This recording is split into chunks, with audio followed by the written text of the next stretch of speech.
2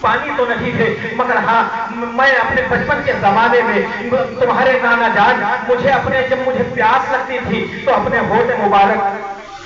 اپنی زبان مبارک مجھے چسا دیا کرتے تھے، اپنی زبان مبارک مجھے چسایا کرتے تھے، اے بیٹے پانی تو نہیں ہے مگر ہاں میری ہونٹ مبارک میری زبان مبارک سوچ لو تاکہ کچھ تاثیر تمہاری آ جائے۔ مگر جب حضرت علی اکبر اپنے بابا جان کی زبان مبارک کو چوستے ہیں، وہ کیسے چوسنا؟ حضرت امام حسین بھی 3 دن کے بھوکے پیاسے ہیں، علی اکبر بھی 3 دن کے بھوکے پیاسے ہیں۔ جو شخص 3 دن کا بھوکا رہے اس کی زبان میں کوئی لعا بھی نہیں رہ سکتا ہے، مگر جو ہے یہ عنایت رسول دیکھیے، نواز رسول کی محبت دیکھیے اور یہ معجزہ دیکھیے کہ حضرات گرامی حضرت علی اکبر کی پیاس کچھ دیر کے لیے مٹ جاتی ہے، پھر حضرت علی اکبر کربلا کے میدان میں پہنچ جاتے ہیں اور یزیدیوں کو فنا فی النار کرتے ہوئے چلے جا رہے ہیں، یزیدیوں کو فنا فی النار کرتے ہوئے چلے جا رہے ہیں۔ حضرات